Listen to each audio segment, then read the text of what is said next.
अस्मद्गुरुभ्यो नमः। श्रीमते रामानुजाय नमः। श्रीकृष्णपरब्रह्मणे नमः।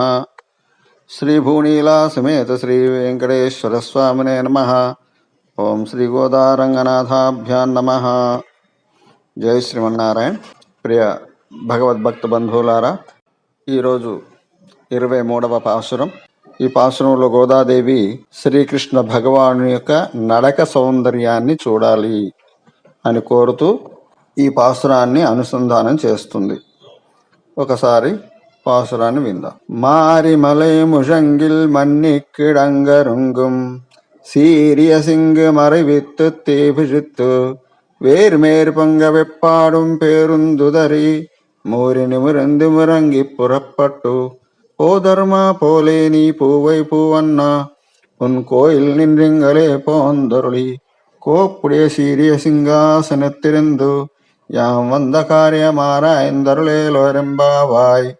மாறி மலை முழங்கில் மண்ணி கிடங்கரங்கும் சீரிய சிங்கம் அறிவித்து தேபிஷித்து வேர்மேர் பங்க வெப்பாடும் பேருந்துதறி மூறு நிமிர்ந்து முறங்கி புறப்பட்டு போதர்மா போலே நீ பூவை பூவண்ணா உன் கோயில் நின்றிங்களே போந்தருளி கோப்புடைய சீரிய சிங்காசனத்திருந்து யாம் வந்த காராய் మారైందరలేలోరింబావాయ్. ఆండాల్ దివ్య తిరువడిగలే శరణం. స్వామిని వచ్చి సింహాసనం మీద కూర్చోవాలి అని ప్రార్థిస్తున్నారు. నిన్నటి రోజు ఎలా కళ్ళు తెరవాలి అని ప్రార్థించారు. ఈరోజు స్వామి ఎలా నిద్ర లేచి నడిచి వచ్చి సింహాసనం మీద కూర్చొని వాళ్ళ ప్రార్థనలు అందుకోవాలి అనేది ఈ పాసురంలో అమ్మవారు ప్రార్థిస్తుంది. వర్షాకాలం నందు పర్వత గుహలో ముడుచుకొని పడుకున్నటువంటి సింహము నిశ్చలముగా పడి ఉంటుంది. కానీ నిద్ర లేచినప్పుడు శౌర్యము గల సింహం మేలుకొని తీక్షణములైనటువంటి తన చూపులను నాలుదిప్పులా ప్రసరింపచేస్తుందట. ఒకసారి చుట్టూతా చూస్తుంది లేవగానే ఇలా. ఆ తర్వాత పరిమళము గల తన జూలు నిక్కబడువ అటు ఇటు దొర్లి లేచి ఒడలు దులుపుకొని మెల్లగా దేహమును సాగదీయును. మనం చిన్న చిన్న సింహాలంటే చూడలేం, కానీ పిల్లి లాంటి జంతువులు మనకు నిద్ర లేచినప్పుడు అవన్నీ ఒళ్ళు విరుచుకునేది మనం చూస్తూ ఉంటాం అన్నమాట. అలాగా ఒకేసారి గబుక్కున లేవకుండా మంచం మించి స్వామి ఇలా నువ్వు లేచి ఒకసారి చుట్టూ చూసి ఒళ్ళు విరిచాలి. ఆ తర్వాత ఒక్కసారిగా గర్జించి అడుగులు వేయిచు గుహము నుండి బయలుపడినట్లే ఆ సింహం ఏం చేస్తుంది, ఒళ్ళు విరుచుకోగానే ఒకసారి పెద్దగా గర్జిస్తుంది. అక్కడ ఉన్నటువంటి చుట్టూ ఉన్నటువంటి జంతువులన్నీ కూడా భయానికి పారిపోతాయి ఆ సింహ గర్జనతో.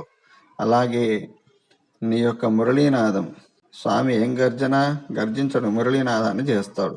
ఒకసారి మురళీ రవాన్ని చేస్తే ఆ మురళీ రవానికి మాలోని పాపాలు దోషాలు అన్నీ తొలగిపోయి నీ శరణాగతులమయ్యేటట్టు చేస్తుంది, నీ పట్ల మోహాన్ని కలిగిస్తుంది. అలాగా అతసీ పుష్పము పోలిన దేహకాంతి కలిగిన స్వామి, నీవు కూడా ఇటులనే మమ్మ అనుగ్రహించినట్లు నీ భవనము నుండి విచ్చేసి సుందరముగా అలంకరించబడినటువంటి జయశీలమైనటువంటి శ్రేష్టమైనటువంటి సింహాసనమును అలంకరించి మేము వచ్చిన కార్యమును పరిశీలించి మా కోరికను అనుగ్రహించుమా. చూడండి, పిల్లలైనా కూడా ఎంత చక్కగా ప్రార్థిస్తున్నారు.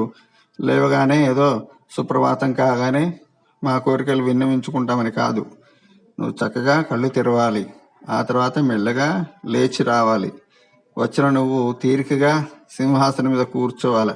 వచ్చారా ఏంటి పోండి అనకుండా ఆ సింహాసనం మీద కూర్చొని మా అర్చనలు ఆరాధనలు అందుకొని మా కోరికలు మా విన్నపములను విని వాటిని తీర్చి మమ్మల్ని అనుగ్రహించాలి అని ఈ పాసురంలో అమ్మ గోదాదేవి శ్రీకృష్ణ భగవాను వేడుకుంటుంది.